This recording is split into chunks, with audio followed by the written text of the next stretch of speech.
Hey, what's up? How y'all doing? I'm gonna sit right here for a second if y'all don't mind. First, I just want to say thank you for you guys having me. Man, it's been a crazy summer for me, as I'm sure it's been for all you guys coming into a new situation, coming into high school. I was talking to my wife last night, and it's amazing. When I think back to the first time I had the opportunity to do this, it was 9 years ago. It was 9 years ago when I graduated. I graduated in 2003. So my freshman year, when I was in college at Wake, she was actually with me the first time I came over here and spoke. I had my friend Justin Gray with me, and I came over. You guys probably don't even know Mr. Telford, but I came over and I spoke. And it's something that I've had an opportunity to do every year now since I left high school. And I'll talk for a quick second. I probably don't even have much to say, but after I talk, I'll let you guys ask questions. First, I just want to tell you guys welcome. Welcome to 4 of the best years of your life. Coming from middle school, you guys were all just 8th graders, right? How old are you guys, like 14? 15, 14, yeah, some, whatever, 16, 17. Got a bigger issue if that's the case. But anyways, coming from middle school, well, basically, like I'm 27 years old now, so I can actually say this stuff now, and I probably used to say it at you guys' age, and I had no business, but as you go through life, it's different stages, and it's really ups and downs, and that's not talking about the highs and the lows. It's talking about when you were in the 5th grade, you were running the school. You know, you told all the 1st, 2nd graders what to do, what not. Then you went to middle school, back at the bottom of the totem pole, right? Then you get to the 8th grade, you back to running the school. A lot of guys from Medalist and different schools around, you was running the school as 8th graders. Now you're back here in high school as freshmen, and you're back at the bottom of the totem pole, right? So when you get to high school, and I'm not sure what all I can talk about, but I'll tell you, high school is where you learn a lot of your life lessons. And one big thing is that you learn a lot about yourself. You learn a lot about yourself as a freshman because this is where temptation begins. This is where it all begins. There's a lot of different things that you guys have not been exposed to. Even though you think you know everything, everybody in here got a Facebook? Yep, you got Twitter, got all those different things, right? So you feel like you know everything that's going on in the world anyway. But when you get to high school is where you really start to find yourself. When I came into high school, I had an older brother. He was a junior. He played on the varsity basketball team. He was pretty well known. So when I got to school, anybody know what everybody used to call me when I got here? Chris, what up? No, they called me, they called me CJ's little brother. That's all anybody knew me around here at West was CJ's little brother, right? So what I had to do is I had to form my own identity. You know, because when you get here to high school, any of y'all been to any parties yet? Yeah? You've been to parties and different things like that. Now, a middle school party is totally different from when you guys get here to high school. You guys are going to be exposed to all different types of things, alcohol, cigarettes, marijuana, all those different type things.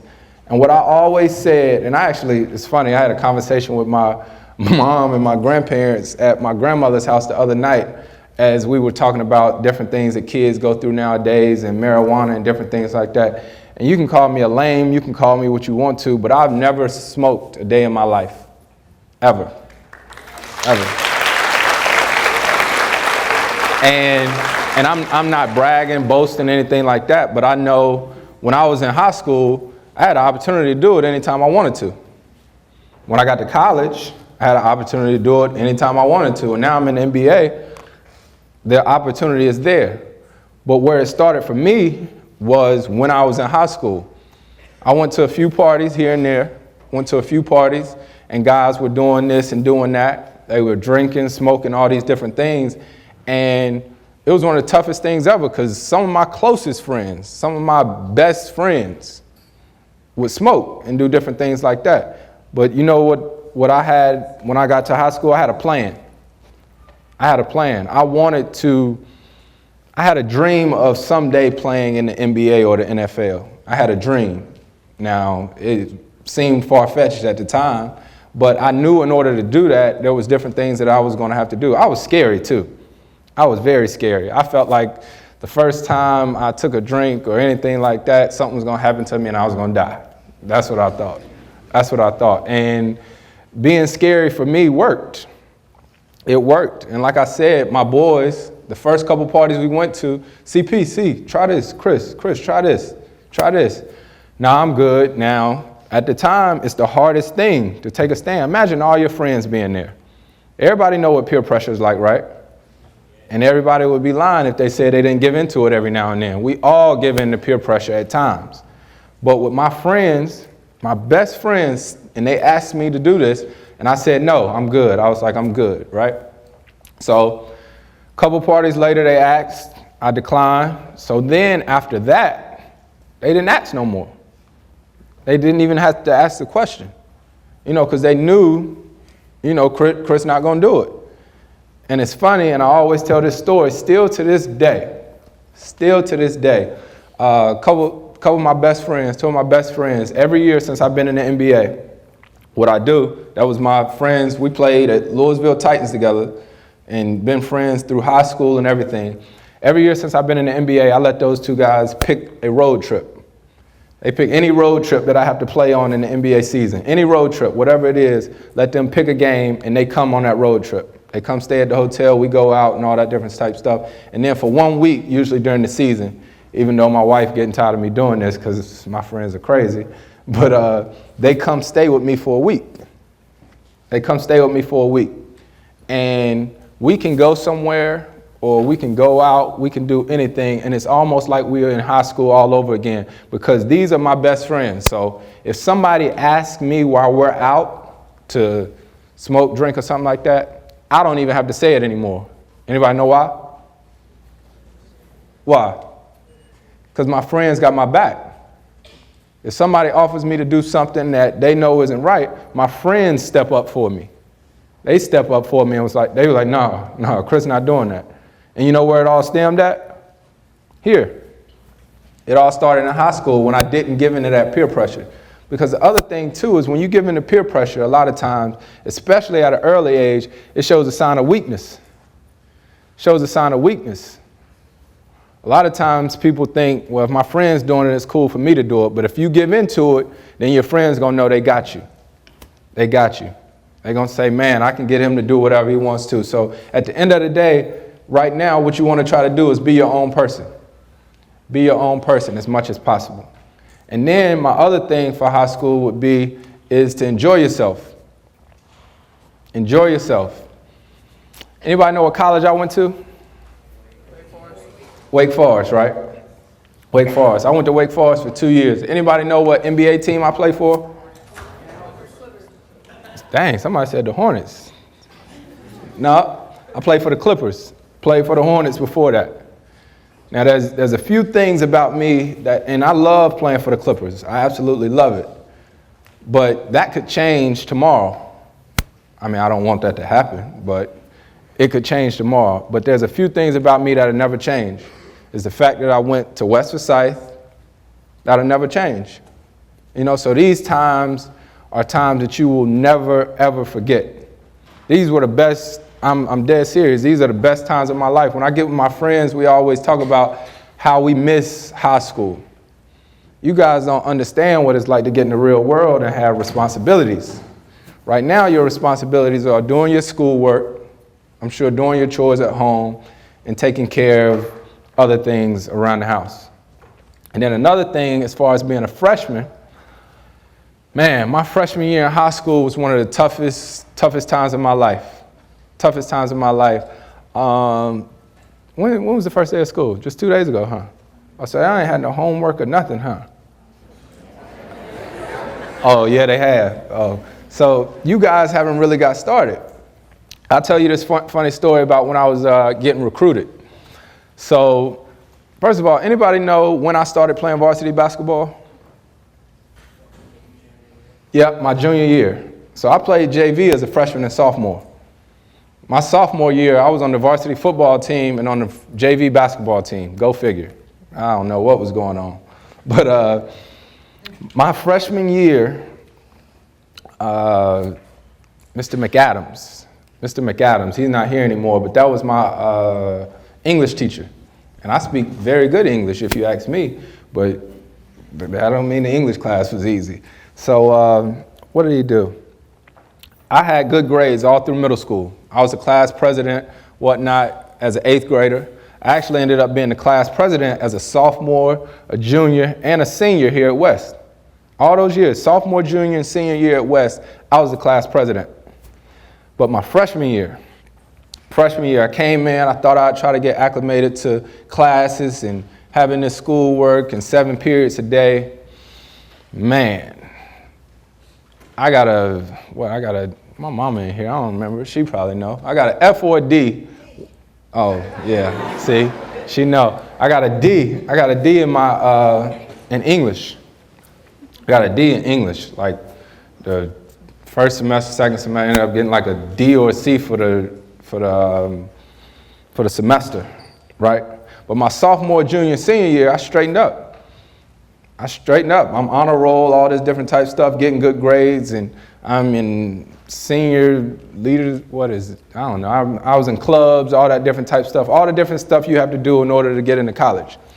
So my junior year and my senior year, my junior year is when all these colleges started to recruit me. Any college you can name in the country was coming here to see me. Anybody fan of UConn? Connecticut basketball or whatever? What they call you? You can put your hand up. UConn. What's the coach name? What's his name? Yeah, Jim Calhoun. Jim Calhoun. He flew all the way down here and came to Clemens to see me. I felt pretty special. And Mr. Telfer was a huge UConn fan, so he was ecstatic too. So I remember when Coach Calhoun came here. So all these colleges coming all the way here to Clemens to see me and offer me a scholarship, right? Any and everybody. Everybody was coming here to offer me scholarships. You really recording this? These phones is crazy, first of all. But all these schools coming down to see me play in the gym and all that stuff like that. And as you kids would say, my swag was unbelievable. Like I was just walking around, like couldn't nobody tell me nothing, right? So anytime a school came here, it was just a matter of time. All right, I'm gonna listen to you, coach. I'm gonna listen to you. All right, go ahead and offer me the scholarship so I can tell you how I think about it, right? That's what it was like. They come down here, Chris, we love you, we love you. We love for you to come to our school and change our program. All right, so y'all come on, tell me all that good stuff, and I'll let you know if I'm gonna come to your school. A lot of times, some of those schools was coming, and I was letting them travel all this way, basically to tell them no, because I knew I wasn't going that far away from home. But Stanford, anybody know where Stanford is? California, very, very good school. Stanford flew in. They came right in here to the 700 building, I think it is. I don't know why I remember that.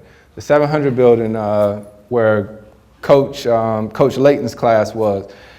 So we play in the gym, all that good stuff, walk in the 700 building, and Stanford comes in. I think my parents are in there and stuff like that. And let me see if I got something. Anybody can answer this question? What's a transcript? Well, it's a piece of paper that. Hold on, you gotta stand up and say this. Because this you don't have one when you're in middle school. You don't have one when you're in middle school. So, what's a transcript? Tell everybody what a transcript is. A transcript is a piece of paper that keeps like all your records on it and your grades and stuff that you've gotten like in trouble for. And Not bad. You're a freshman? yeah. There you go. There goes $50. There you go. Good answer. Good answer. So listen. Hold it. Listen. So listen. Stanford was walking around. Oh, now everybody want to listen, huh? Yeah. So Stanford was walking around. They came into the classroom and they had my transcript. like I said, my swag been unbelievable. I've been walking around. You can't tell me nothing. Go ahead, y'all wasting my time. Whatever. Not wasting my time, but go ahead and offer me the scholarship so I can tell you I'm going to think about it and be on my way. So we walk in there, and he drops my transcript on the desk. Like, he sits it down before he talks a little bit. And as I walk by my transcript, the first thing that I see, now I told you my sophomore, junior, senior year, I was making good grades, like really good grades, and was involved in everything like they tell you when you come in, be involved, because colleges want to see that you're active and involved in other activities. First thing that I see at the top is English, Mr. McAdams, freshman year, D, all that, you know. And I'm like, oh man, you know, but I didn't say anything. So I sit down with Stanford, and Stanford sits there and tells me and my family, Chris, we can't offer you a scholarship right now. I'm telling you, this is the only school that had told me that. Now, Stanford's a really, really good academic school and stuff like that. They said, listen, we can't offer you a scholarship right now because we look and see what you did your freshman year, and you know, it's not good enough for us right now. I'm like, what? I'm the class president. Everybody come down here and offer me a scholarship. You are nuts. You better offer me a scholarship. They didn't. They didn't at the time. They said they needed to see more out of me. My SATs needed to be higher, you know? And it's all because of my freshman year. All because of my freshman year and what I did when I came in. So, like I said, a lot of people come in and say, I'm gonna take my freshman year to cruise and have a good time and get to know people, and then I'll pick it up towards the end of my junior year and senior year and get my grades right. That doesn't work. That doesn't work. It starts right now. It starts right now for you guys. So set up different goals and different things like that, and just try to push yourself and motivate you, because that there reminds me of basketball for me when I got to college. Obviously, when I was at Wake Forest, we played against the Carolinas, the Dukes, the NC States, the Marylands. Anybody know what A&T is? We also used to play against A&T and Elon and stuff like that, who aren't as prestigious as us basketball-wise. But I got to the NBA, and guess what the NBA scouts told me? And this made sense after they told me.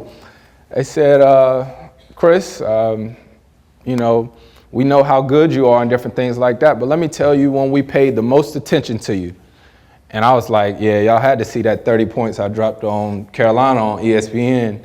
You had to see that 25 I put on Texas on ABC. You know, that's what I'm thinking he's gonna say. He said, nah, we tried to see what you did in that Elon game, what you did in that game against A&T, or what you did against Spartanburg in that preseason game. They wanted to see what I did against those teams that aren't as good. Wanna know why? Because they know when I play against Carolina, I'm gonna be amped up. They know when you play those big games that you're gonna come and bring your A game, but they wanna see what you're like on a daily basis. See if you approach things the same way on a regular basis. All right, you guys have any questions about anything? What's your question? See, that's a good question. He said, what clubs did I do when I was here?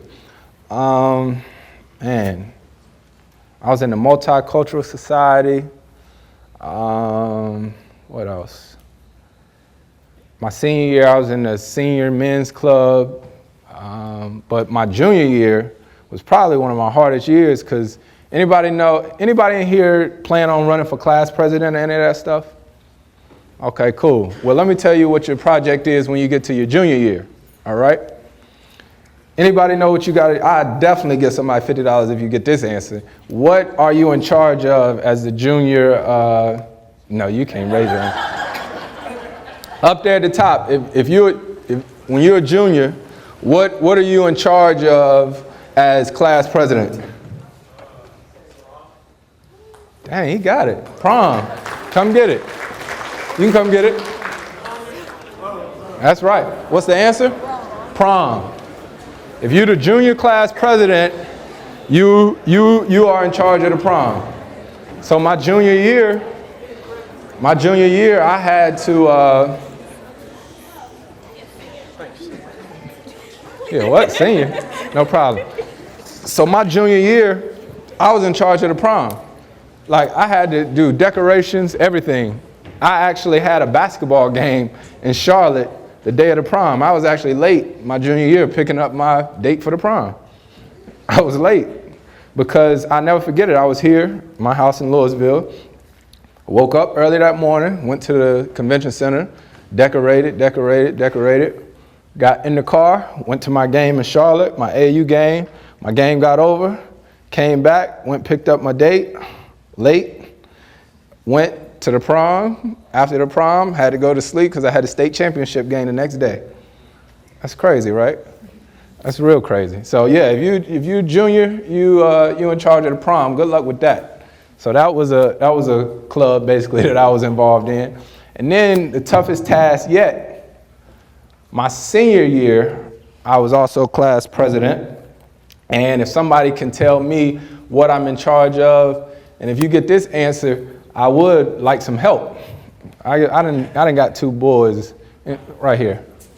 What am I in charge of as the senior class president? Yep, come get it. Did you hear what she said? She said class reunions. Oh. Thank you. No problem. So it seems like it's not much, but I'm in charge of 10-year class reunion, which is coming up next year. Mama, I got this. Listen, which is coming up next year. 10-year class reunion.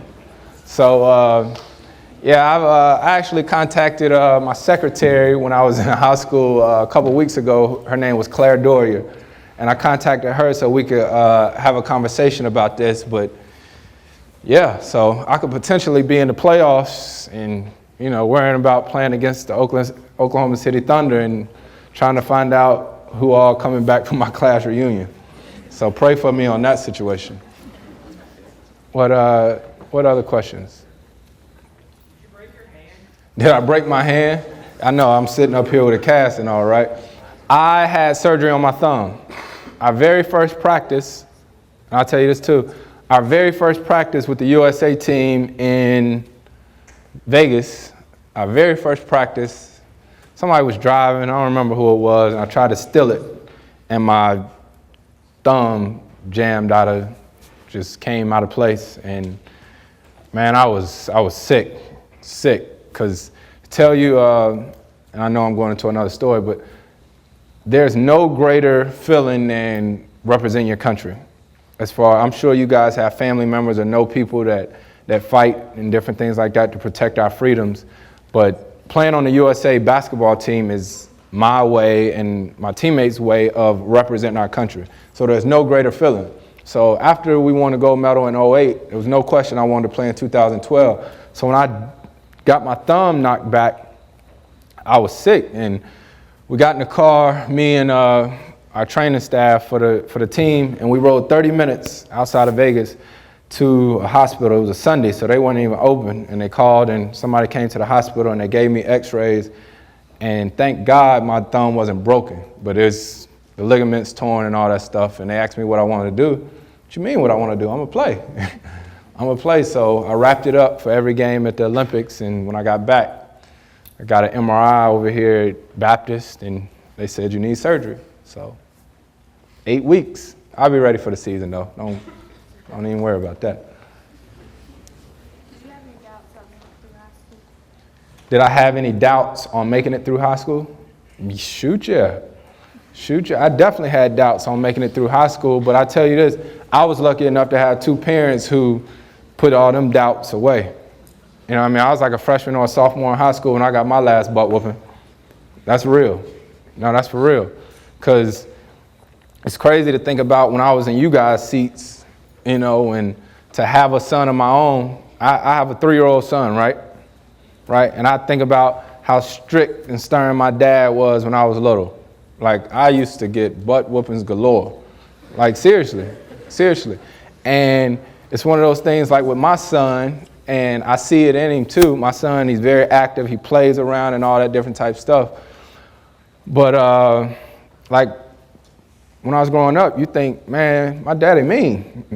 Like Like, he always on me about something, but when you think about it, he just wanted me to be the best that I could. You know what I mean? My dad wasn't supposed to be my friend. I got enough friends, and so, like, my son, he'll be playing, and if he do something he not supposed to, he look over his shoulder at me, because he know I don't play. You know what I mean? And I think it's a healthy balance, and I think about it with my parents. Like, at the end of the day, you know, some fear is a sign of respect. You know, you gotta have some type of fear. You know, people walk around talking about, I ain't scared of nothing. I ain't scared of nobody. That's a lie.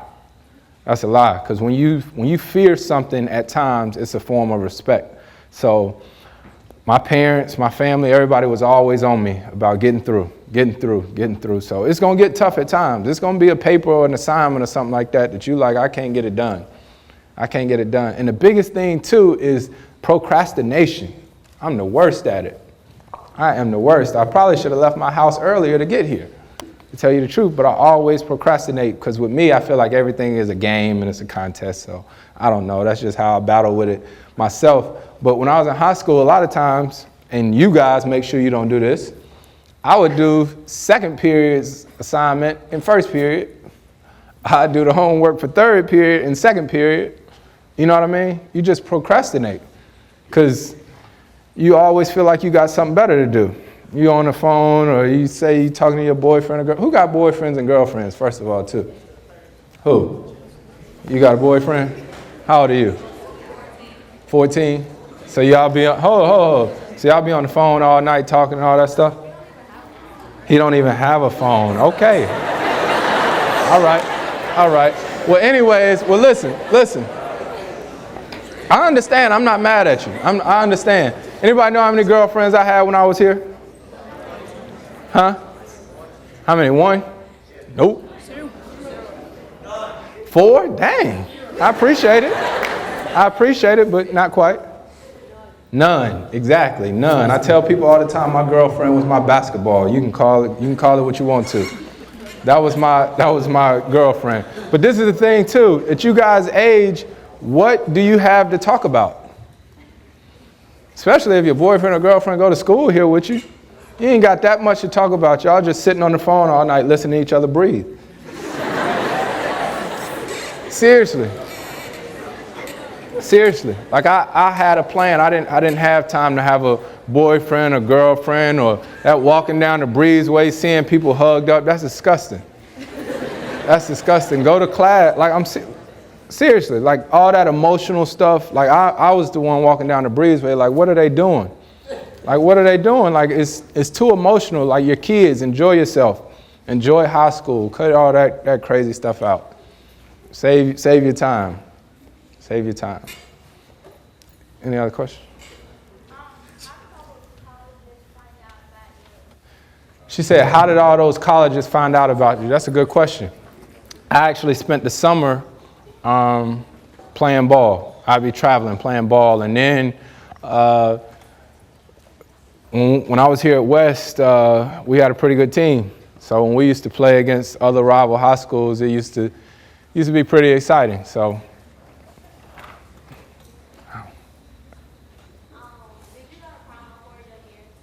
Did I go to prom all 4 of my years?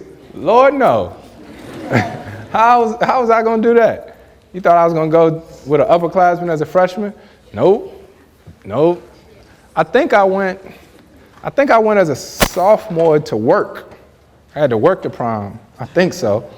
But yeah, I went my junior and senior year. Yeah. Definitely not all 4 years.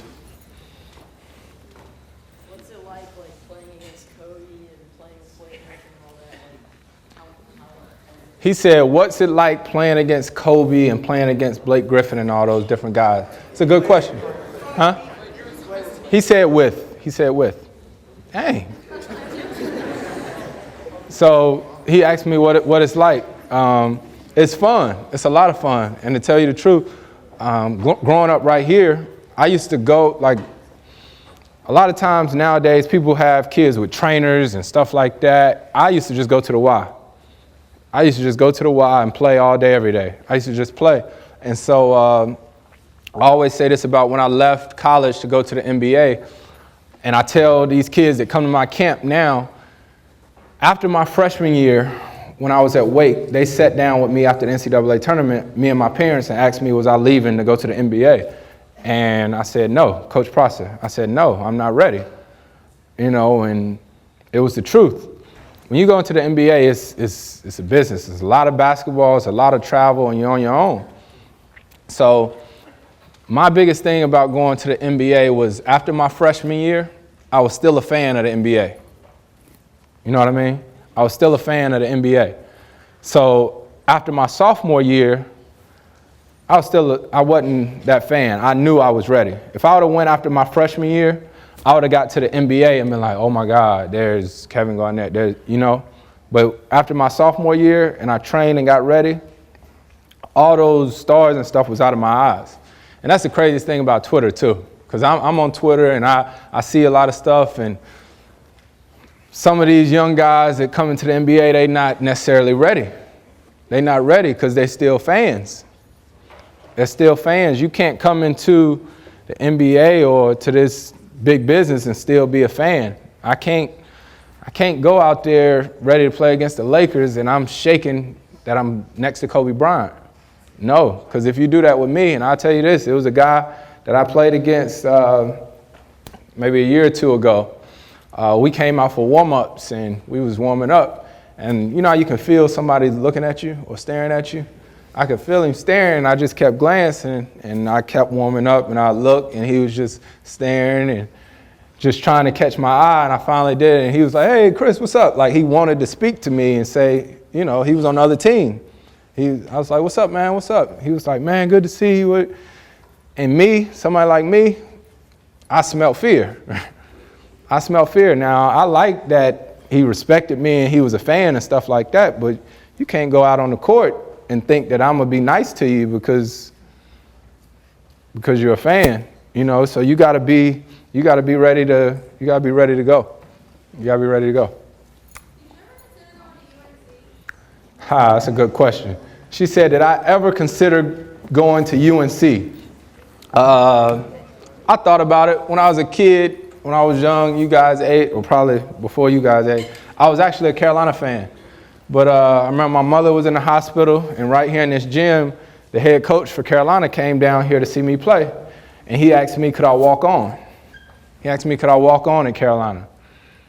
Anybody know what walk on means? Huh? Full ride? I wish. Exactly. He said it means you don't get a scholarship and you still play on the team. Well, that's all good and well, but my mom and daddy couldn't afford that. You know what I mean? So I couldn't pay to go to Carolina and be on the team. So that wasn't going to work. That wasn't going to work. He told me I could come to Carolina, and when Raymond Felton left to go to the NBA, he could give me a scholarship. I ain't had time for all that. So I actually waited, and a funny story about when I committed to Wake, Carolina finally called on like May 5th of my junior year, and offered me a scholarship. The next day on my birthday, May 6th, I committed to go to Wake, just so I could know for the rest of my life and in the back of my mind that if I wanted to go to Carolina, I could have went. So I really waited for them because I was a fan of them as a kid. Yes? Do I still remember the people I went to high school with? Yes, I do. Yes, I do. At least most of them. I mean, I do. Yep, I sure do.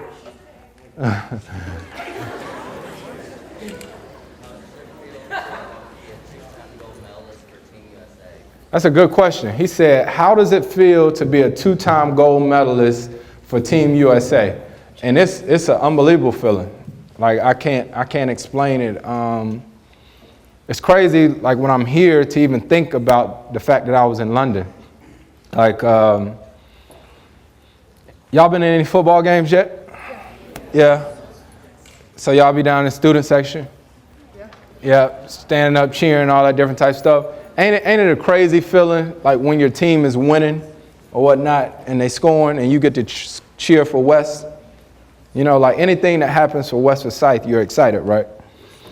That's a smaller feeling of what it's like being on the Olympic team. You know, because I always tell people, if I win a championship for the Clippers, right, Los Angeles is going to be excited. Los Angeles will be happy, but New York will be mad, Chicago will be mad, everybody will be mad. When you play on the USA team, everybody, the entire country is on one team. And when I was at the Olympics, me and Mike Phelps are really good friends. So I went to go see him swim, right? I went to beach volleyball. I went to track and field. So there's nothing like walking around with USA on the front of your chest and just having that type of support. And me. Yeah. While we're talking about remembering people, do you remember a guy named Brian Reese? I ain't trying to remember everybody right now. How did it feel to work with Coach K? That's a good question. She said, how did it feel to work with Coach K? That's a really good question. Now, that was probably the toughest thing that I had to do because if anybody watched me play when I was in college, if there's one school I didn't get along with, it was Duke.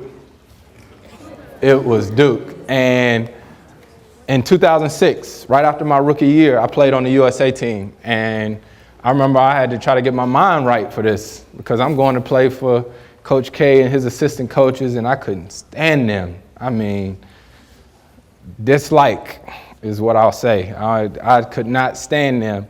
And so it was an adjustment period. And when through this entire NBA season that just passed, I talked to Coach K about once or twice a week. All summer before we got ready for the Olympics, I talked to him about every day. And it's unbelievable the relationship that we have now. And it's one of those things where when he was at Duke, I didn't know him.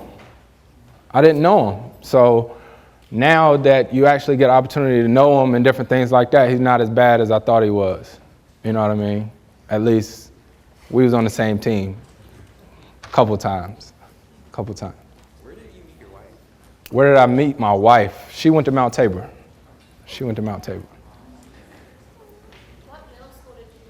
What middle school did I go to? Who know that? Dang.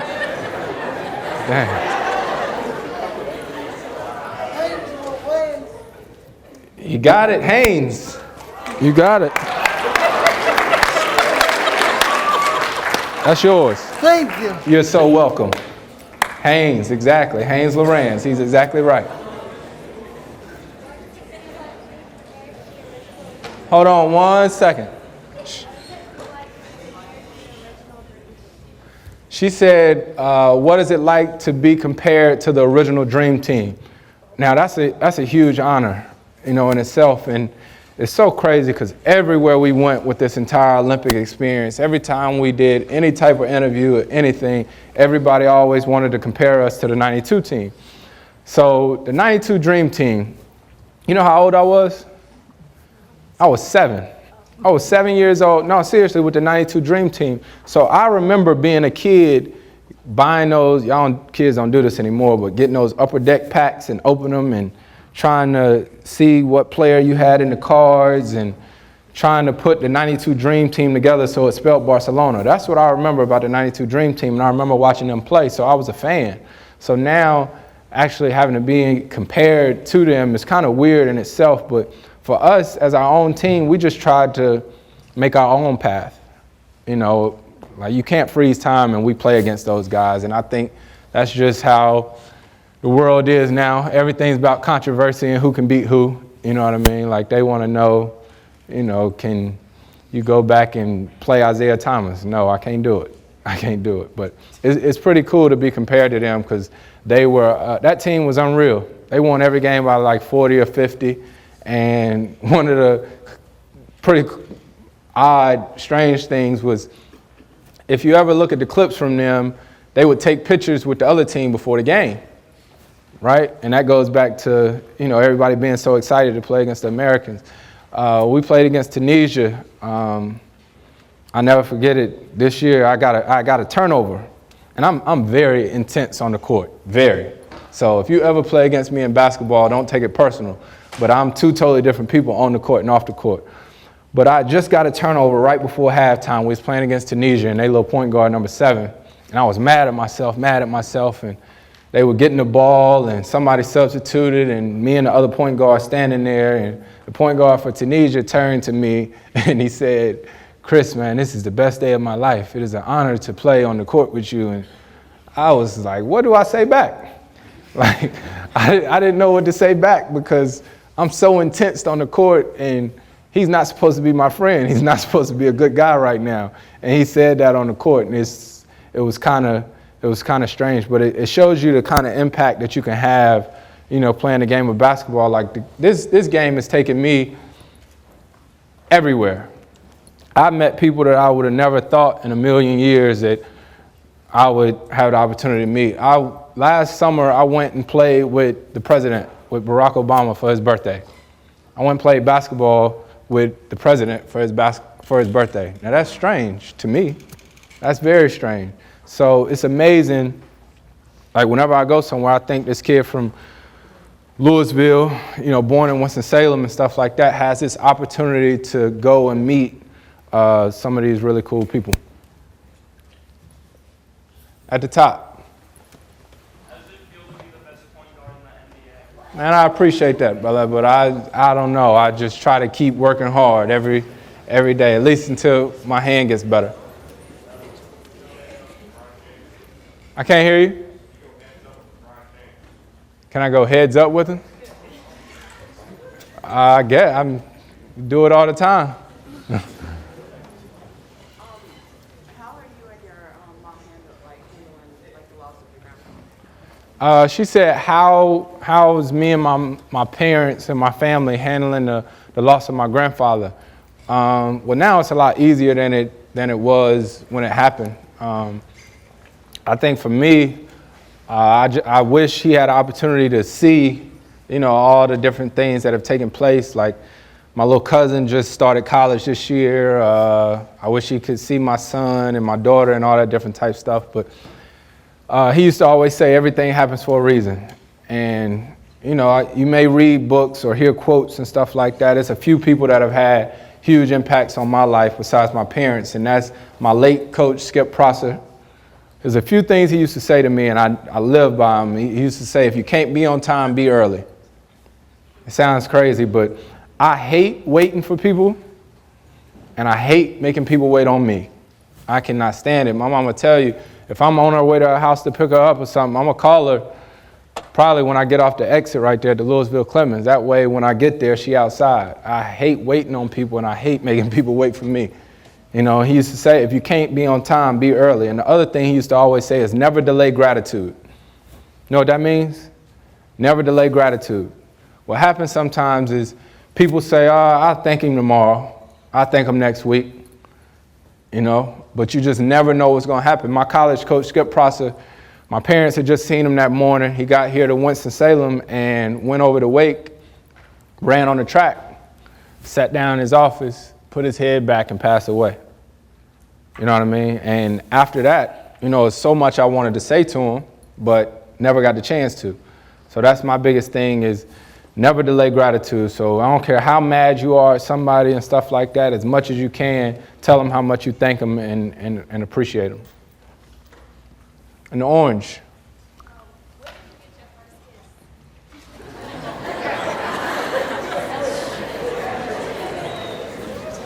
I'm sure when I came out my mother's belly, her and my father kissed me right on my cheek. What's wrong with you? I'm sure. And the same thing for my daughter that was born a couple weeks ago or a week ago. I gave her first, and I'll give her last. Yeah, ain't nobody kissing that.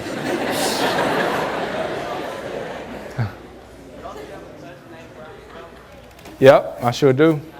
What's it like playing with Chauncey Billups? That's a real good question. He said, what's it like playing with Chauncey Billups?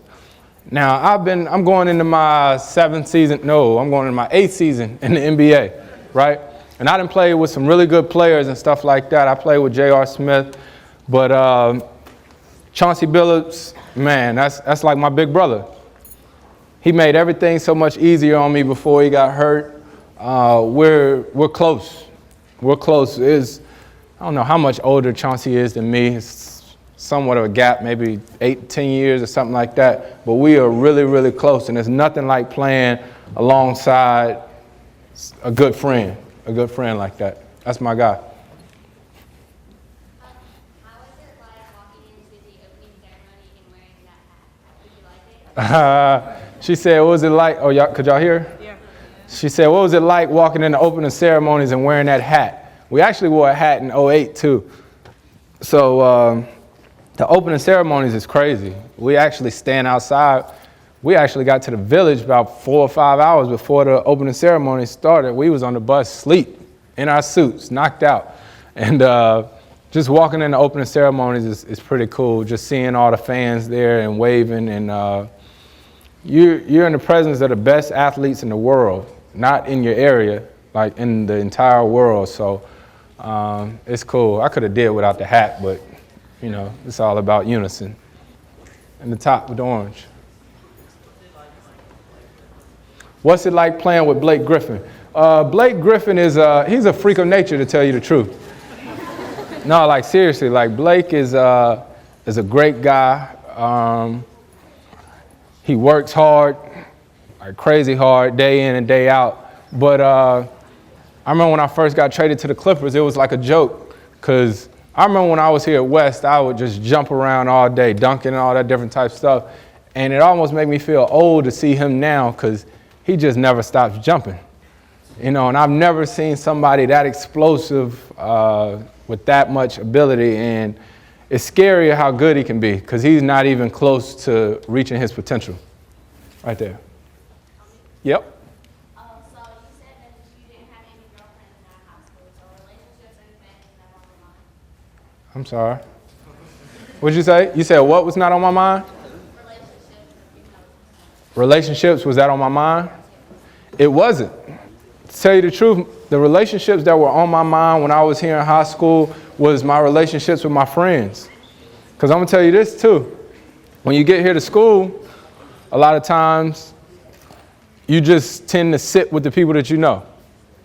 You know what I mean? All the African American people want to sit together. You know what I mean? Like, dead serious. Like I'm telling you, that's what it was like when I got here. You know, so my thing was I wanted to branch out. I wanted to be, I was friends with everybody. With everybody. In all seriousness, you have to, I don't know what the word is, but you got to be sociable. That's the only way you're going to learn more. You're going to learn more about yourself, things that you didn't know. My little cousin just started school at, where you at? Fayetteville State? He a freshman. Texts me all day, every day. Chris, I hate it here, whatever. It's his first time leaving home. You know what I mean? And he think that somebody going to go down there and grab him up and tell him he ain't got to stay. No, he got to stay.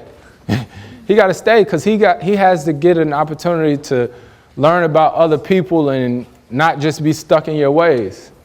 You know, so I think that was what was great for me too about going to West, was that it was great for me to meet other people and to know everybody. To know everybody. Where did you get for elementary school? Where did I go for elementary school? Southwest. Oh. What'd you say? Southwest. Southwest? Nope. No, I didn't. Yeah, you did. How you gonna tell me where I went to elementary school? Well, she told me that you had her because, well, she had you because she Who? told me Miss Seegers. Who? Miss Seegers. Miss Seegers? What's her first name? Christina? Edna. Oh, I was about to say, she went to high school with me. No, I ain't go there. Clemens? Nope. Everybody put their hand down after that one. Meadowlark? No, am I that old? These wasn't even elementary schools when I was in elementary school. Huh? Louisville? No.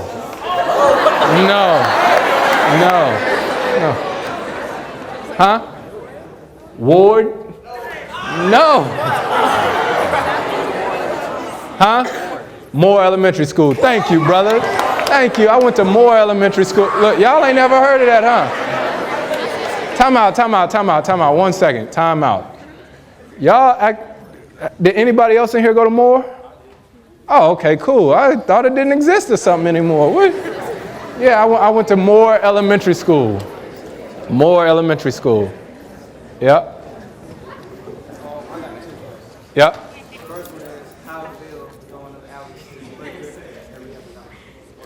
That's cool. It's cool. What's the other one? And the other one is, I don't know if you remember this or not, like 2003, I was in kindergarten, about going to we were a couple Wake Forest players. I had my elementary school, that was the best time of my life. No doubt. Dang, see, that make me feel old when you say stuff like that. For sure. Yeah. Huh? Oh, that's a real good question. She said, how did I ever know who my real friends were? That's a really good question, and that's something that I go through even today. Even today, man, I think experiences help you learn who your real friends are. And to tell you the truth, a lot of times your real friends are the ones who are honest with you. You know what I mean? I always say this about some guy. I have some guys around the NBA that play, and I always see they boys with them and stuff like that. And what I call them is yes men. You know what I mean? Like, that's what some people have with them. And that means guy can come down wearing a terrible shirt, some terrible pants, looking a hot mess, and they ask they boys how this look, and they boys gonna be like, oh, you good, you good, you good. No, that's not who you want with you. And like I said, as far as my closest friends or whatnot, I try not to have those people around me. I need the people with me that's going to be as honest as possible. As honest as possible, because those are the people that when something goes wrong or you get caught in a tough situation, they're going to stick by your side. You know, so that's the way that I think you figure out who your true friends are.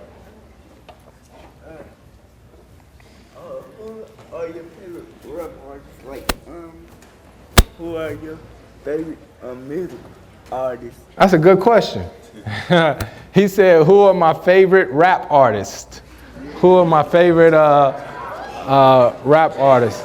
It's It's funny because my son screams that out all day, every day. And then my mom hears my son talk about him all the time because and like this is one of those situations where basketball has given me an opportunity to meet so many different people. And one of my closest friends, and my dad knows, and my mom knows, and you guys see what you guys see on the music and the TV and stuff like that. But one of my closest friends is Lil Wayne. He happy. He happy over there. He happy over there. So look, before I leave, we'll take a picture and I'll send it to him, okay? Okay. All right. Me and you'll take a picture and I'll send it to him. So he's one of my really, really closest friends. And it's crazy because my son will call him every now and then and start talking and all that different type stuff. So he definitely one of my favorites. Does your family go to every game with you, and how do they like it? Does my family go to every game with me, and how do they like it? My parents would if they could, but every home game, my wife and my son are there. And it's funny because we play late. We play late games and stuff like that, and me and my wife going back and forth about it right now as far as my son goes, because my son goes to school, right? But I'm one of those people that, like after a game, first people I need to see my family. I need to see my family after the locker room and all that stuff. So my wife trying to tell me that my son not coming to all the games this year, but I'm not having it because I got to see him. I got to see him, and my son loves basketball. He can name everybody on my team, what number they wear. He can name everything about it. So, so my wife and my son, they come to every single home game. They come to a road game occasionally, but every single home game, they don't miss it. Yep. Huh? How much did my watch cost? I have a good job. It was a gift. It was a gift. Plan on playing in the next one. Do I plan on playing in the next Olympics? That's something I'm gonna take up with my family. I've thought about it, possibly.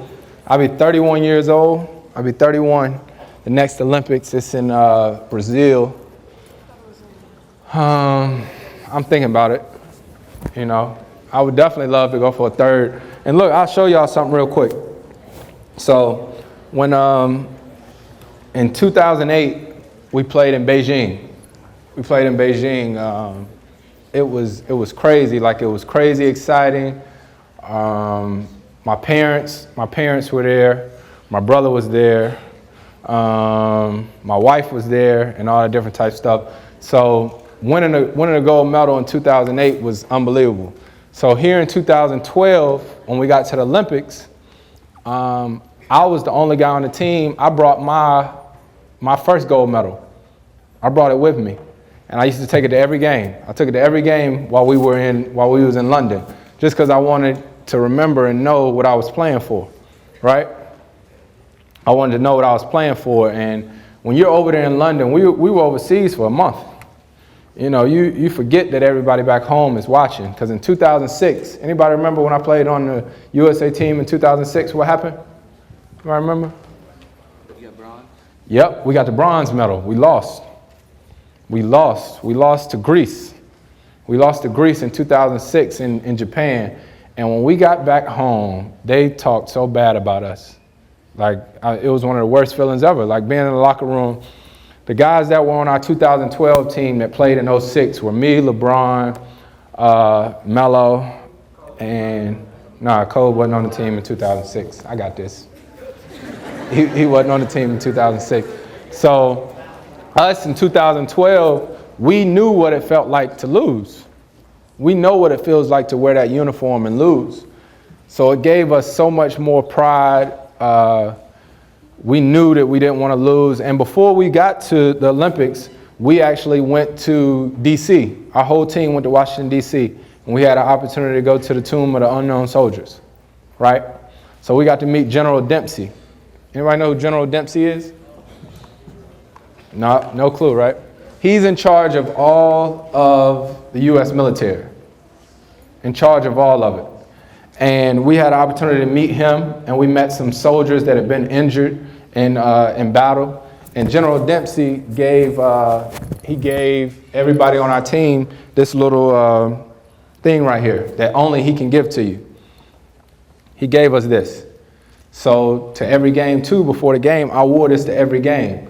Just because, like I said, there's so many different soldiers that go out there to protect our freedoms at a much higher risk than us just playing a game of basketball. But this was the way that we thought about all those troops and stuff that we played for. You know what I mean? Like, a lot of times people think you playing with the best players in the world and you don't need added motivation, but it was because those troops and stuff that we saw, they were like, man, we watch you guys play all day, every day. And we're like, you guys are the heroes, not us. Because if not for those guys over there protecting our freedoms, you couldn't come to a nice school like this. You couldn't enjoy being at home. We couldn't play basketball, right? So those were the different types of things that we thought about as we went out and played. And as we played and we won, like, when people seen us jumping up and down, we were so excited, not only for us, but more so just for America. And when we got there or whatever, this is what we came back with. Let me see it. So this was the gold medal. Let me see it.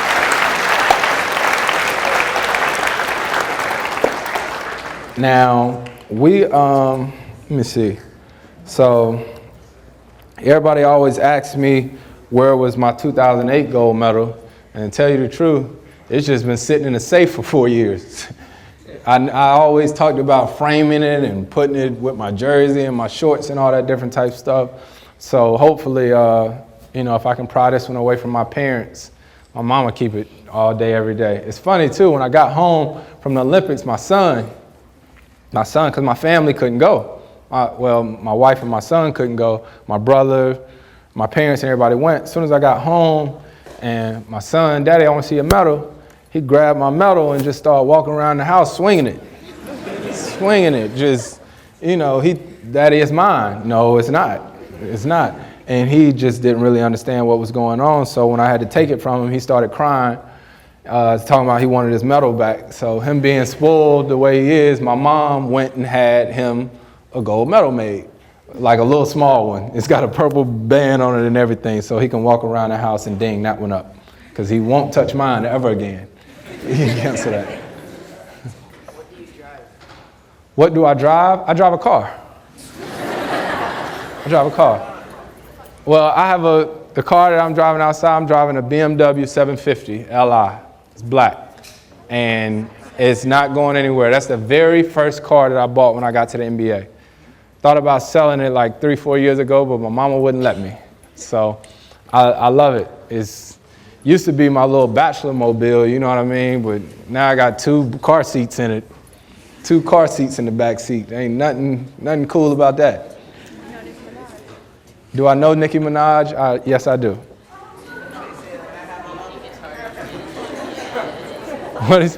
What'd you say? Do you think it's harder to get in the NBA than it is 10 years ago? Do I think it's harder to get in the NBA than it was 10 years ago? What I'll say about the NBA is that, anybody know how many jobs it is in the NBA? About 415. About 415 jobs in the NBA. That's not many. Think about how many people there are in the world. 415 jobs in the NBA. And then there's an NBA draft every year. 2 rounds. 2 rounds of the NBA draft every year. 30 people picked in each round. So 60 people are chosen. Only the first 30 are guaranteed a job, right? So that means there's 30 guys that was in the NBA this past year that won't be in there next year. The average career for NBA player is what? 4 years? Nope. Nope. About 5 or 6? Nope. Huh? 7? Nope. The average NBA career is about 3.2 years. That's crazy, right? That's crazy. You want to know why? It's because everybody thinks about the Karl Malones, the Michael Jordans, and all those different guys. You don't really think about the Luther Heads or, guys like that only played for 1 year or played for 6 months in the NBA. So in everything that I do, I'm always working. I'm always trying to work harder because there's somebody that's coming up that wants my job. But it's got 2 good benefits, man. I can't give it up. At one time, you had a girlfriend and her dad was a sheriff. That's my wife. Oh, okay. Okay, yeah. That's crazy. You don't never know what they're going to say in here. Woo, I'm sweating. I didn't know what he was going to say. When's the first time I touched the rim? Oh, that's a real good question, because my freshman year, I couldn't touch the backboard. No, that's serious. That's for real. My freshman year, when I got here to West, I couldn't touch the backboard. My AAU team, we used to run out and smack hands or whatever, and then we run down the middle of the court, and everybody would run up to smack the backboard. I used to have to just run by it. Seriously, I would run by and just go ahead and get ready to start the lineup. But then between my sophomore and my junior year, I finally hit a growth spurt. I used to pray for height. Seriously, all day, every day, I used to pray for height. And then at the Nationals right before my junior year in high school, I caught a lob. A guy named Chris Gaynor threw me a lob, and I was dunking.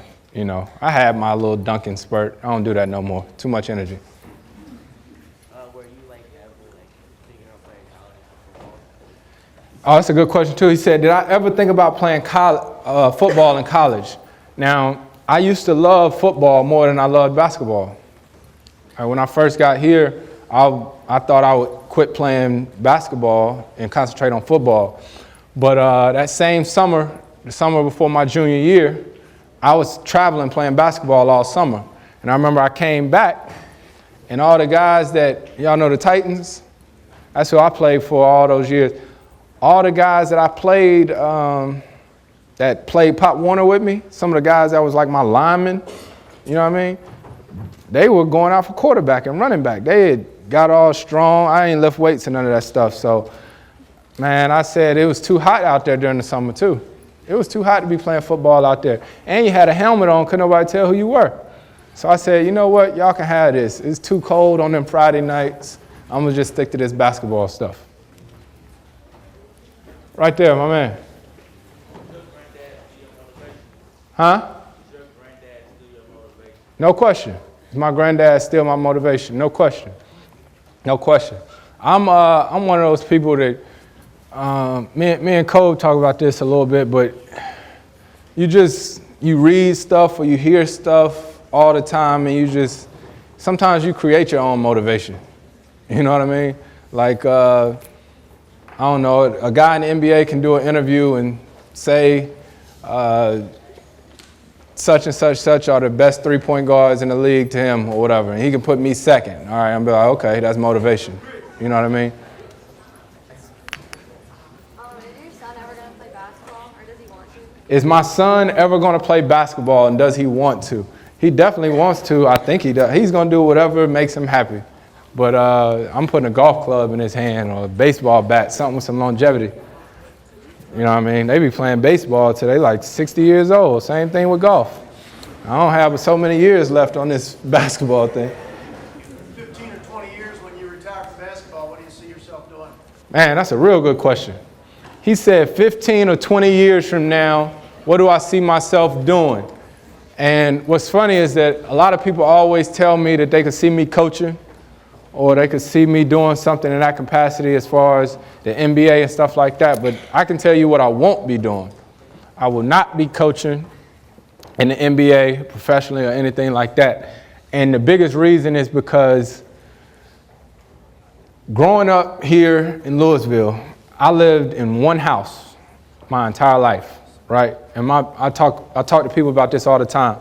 My dad worked so hard. Right, I didn't hardly get to see my dad at times at home because he was working. He was working so much. So me, why I know I won't coach is because I travel more than you guys could imagine right now. And there's things that my son does and things like that I miss. And I hate it. Like my dad, I can honestly say, like, you know how in movies, like the little girl will have a recital and the dad will miss it or something like that? Like, any game, anything that I ever had going on as a kid, my parents never missed. Never missed. My daddy was at every basketball game, every football game, every concert, anything that I ever did, my parents were always there, right? So when I stopped playing basketball, I'm done with all that traveling because I want to spend the time with my kids. I want to be with my family as much as possible. So I know whenever I finish, I will not be traveling. If they could find a way that I could play in the NBA and I don't have to travel like I do, I would do it in a heartbeat. I told them at some point I was thinking about getting that John Madden bus and just driving every game. Just driving. If I play in New York, as soon as the game over, drive to LA, do whatever I got to do. But that's the only thing that I don't like as much anymore. When I first got into the NBA, I was ready to go. You know, put me on a plane, let's travel, let's go here, let's go there. But now that I have kids and stuff like that, I hate that when I was in the Olympics, my son was taking swim lessons up at the Y. You know what I mean? So I'm having to look at it on video and stuff like that. I hate missing, different stages of him growing up. How nervous were you your first game in the NBA? How nervous was it? Tell me how many questions, too. Tell me. He said, how nervous was I my first game in the NBA? I was very nervous and excited. But the craziest thing, too, is that every game I go into, I'm nervous. It's almost anxiety, just so anxious because I want to do so well and because I feel like I prepared as well as I could. And that's the thing, too. When I go into a game, I'm anxious and excited about the game, but you guys took a test before, right? Think about it. When you go into a test and you know that you didn't prepare the night before, that you studied, that you went to the little session that teachers have, after school where you can study with the teacher and stuff like that. Like, I think about that when I was in school and I go into a test after I done studied with the teacher and all that different type of stuff. I was ready to go. Give me the test. You know what I mean? And the same thing with a basketball game. I'm always ready to go in the game because I know I'm prepared. So the same thing with a test or something like that. You always want to be as prepared as possible. I'll take 3 more questions right there. Mm-hmm. Who? Who? Who? Yeah. Yeah. Yeah. He live out there in LA at the top. Huh? He said, how much money do I make? Enough to put food on the table right now. How much money do I make? I don't know. What did he say? Yeah, he said it's online. Everything is, isn't it? Yeah. Huh? How hard was it to go from like playing against all these players that you had on the USA team and then to be their teammate? That's a good question. He said, how hard is it to go from playing against all these players then to be their teammate? Luckily, I had done it before, but as fun as the experience is, at some point it gets to where, like, I'm just crazy competitive. So it was a point where we was at the Olympics and I called DeAndre Jordan that plays on our team and I was like, all right, DJ, I'm ready. I'm ready. I love playing on the same team with all these guys, but I'm ready to play against them. You know what I mean? And I think that's why I'm so excited about this season. I guess the other thing that I think about too is that my JV team, when I was here at West, my freshman year we went 19-1, and my second year I think we went undefeated. So I think about, I was on some really good teams. Even when I was like in the 5th grade, my mom coached my YBA team. Y'all know Central YMCA? When I was in the 5th grade, or 7th grade, something like that, my mom coached my YBA team. And it was my mom and Chris Gaynor's mom. Name of my team was the No Limit Soldiers. And we went undefeated. We was nice. But when I get out there with that Olympic team, I realized this is the best team that I ever play on in my life. Like, you can't create a team on NBA 2K better than our team was. You know what I mean? So it's kind of surreal when you get out there and you realize that you're playing with the best players in the world. Last question right here.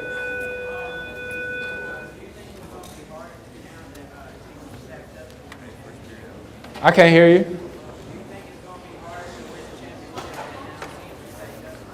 Do I think it's going to be harder to win a championship that teams are stacked up? It's going to be hard either way. You know, a lot of teams are getting better. Dwight just came to LA, and I think it's more exciting. So I'm excited about it. So thank you guys. I really appreciate it. Yes, sir. No problem. No problem. Folks, at the back, let's have your second period class. If you guys up front, wait a second until they get out.